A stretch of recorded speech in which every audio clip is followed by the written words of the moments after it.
شايفين الاكله الخطيره دي؟ اكله كل الاولاد بصراحه. احنا بنموت في الحاجات اللي هي اللي زي كده بالظبط. دي كفته فراخ عملتها النهارده زي ما انتم شايفين كده، مقليه، احلى بصراحه من الصينيه في الفرن خالص. عملتها في الفرن ما عجبتنيش. ازيكم عاملين ايه؟ كل سنه وانتم طيبين، ويا رب الاكله دي تكون تعجبكم يا رب ان شاء الله. ايه رايكم بقى في الجمال دوت؟ بصوا، سلطه الزبادي بالخيار، قلت بلاش الطحينه بقى، نغير حاجه كده تبقى خفيفه على المعده. وهنا عملت اهو البطاطس والكفته الفراخ زي ما انتم شايفين المنظر الخطير ده. لازم ندوق بقى طبعا. اهو بسم الله. بصوا بقى جميله ازاي، بصوا هشه ازاي، هشه وتحفه من جوه. عايزه اقول لكم طعمها تحفه. بصوا هنا بقى كده عليها بقى البطاطس كده، وسلطه الزبادي كده بالخيار، جميله جميله جميله.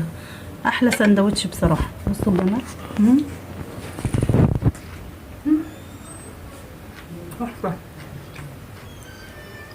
بجد، روعه، جميله جميله جميله جدا. يلا بقى بينا نشوف الحاجات الجميله دي اتعملت ازاي، واحده واحده كده. طعمها تحفه تحفه بجد، لازم تجربوه. يلا بينا بقى نشوف عملنا الحاجات الجميله دي ازاي عشان ما اطولش عليكم الفيديو. يلا بينا.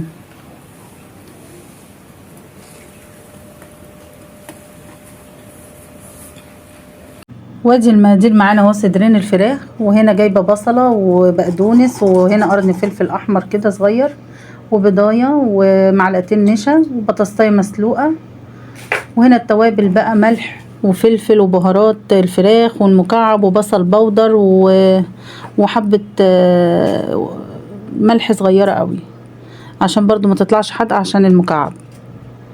بس كده. هنا هحط بقى، جايبه قطعه زبده معاها بتبقى جميله جدا فيها مع الصدور، عشان طبعا صدور لحمها قاسي شويه، فهنا دي هتبقى جميله قوي معاها. هحطهم بقى في الكبه كده، وهفرمهم نص فرمه اهو. هحط بقى عليها البصل والبطاطس اهو. ادي البطاطس، بطاطسايه واحده كده بس، وادي البصله كبيره كده قوي قطعتها، وهنا قرن الفلفل الاحمر الصغنن، وحبه البقدونس بس. واحط عليها بقى التوابل، المكعب والتوابل كلها اللي احنا قلناها اهيت بس كده. وهعمل بقى ايه، هبتدي بقى اضربها. وادي البيضه، ايوه بس كده. هحط بقى معلقتين النشا برضو معاه عشان كله بقى يتضرب مره واحده. هضربها بقى كلها كده بالكب. وهنا نص معلقه بيكنج باودر، نسيت اقول لكم في المقادير. بس كده عملتها وضربتها حلو قوي كده زي ما انتم شايفين، ناعمه حلوه كده اهي. بس هي حته الفلفل دي الحمرا دي قشر على فكره بتاعه الفلفل. جبت حبه زيت بقى كده عشان اصبحها. هاخد بقى كوريره كوريره كده واصبحها على المعلقه كده عشان تبقى منفوشه وهي بتتقلي في النار في الزيت. بس انا عملت نص الخلطه دي كلها، انا عاملاها صينيه بس ما عجبتنيش صراحه صينيه، ودي نصها التاني على فكره. يعني كل ده مش صدرين الفراخ بس، انا قسمتها نصين. واديني بصبع بقى فيها كده اهي، بسويها حلو عشان ما تبقاش حته محروقه ولا اي حاجه في النار اهي كده بس كده. هعمل تاني اهو صابع تاني كوريرة كده، وهصبحها كده على المعلقه عشان تبقى منفوشه وحلوه. عايزه اقول لكم كانت تحفه وطعمه وخرافه وكل حاجه فيها جميله. وانتوا طبعا هتشوفوها في اول فيديو شكلها عامل ازاي. بصوا الجمال، الكفته ماسكه نفسها. ولو لقيت الكفته سايحه، اللحم المفروم ده ناعم شويه وسايح، ممكن تحطي معلقه بقسماط معاها. هنا حطيتها في الفريزر ساعه كده وطلعتها. بصوا وضربت البيض كده زي ما انتم شايفين. بحطها بقى في البيض، وانا عامله خلطه البقسماط مع حبه دقيق. مش لازم بقى ان انا احط في دقيق وبقسماط ومعرفش ايه، هو كده خلطه مره واحده كده عشان نخلص. عشان ما بحبش الفقره دي نهائي يعني.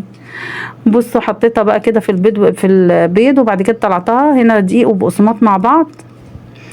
وبعد كده بقى اخليها لازم ابطبطها كويس في قلب البقسماط عشان تمسك نفسها حلو. بصوا، فلازم اتك عليها كده حلوه، اتاكد ان كل حته فيها طبعا معموله بالبقسماط زي البانيه العادي خالص اهو. انا بعد حتى بعمل البانيه برضو بقليه بنفس الخلطه كده، وبيطلع تحفه والله. بصوا منظرها، هم دول نص الكميه اللي انا فرمتها في الكب هقليها بقى في الزيت كده عادي زي البانيه بالظبط، بس على نار هاديه شويه، يعني انا مش معليه النار عليها قوي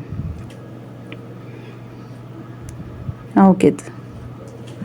بس اهي بعد بقى ما اتحمرت بصوا شكلها تحفه وماسكه نفسها وجميله وطريه زي ما وريتها لكم في اول الفيديو. تحفه تحفه تحفه. يا رب بقى يعجبكم الفيديو، واللي عجبه الفيديو يكتب لي في الكومنتات، وما تنسونيش في اللايك والشير والسبسكرايب، واقول لكم باي باي باي باي باي باي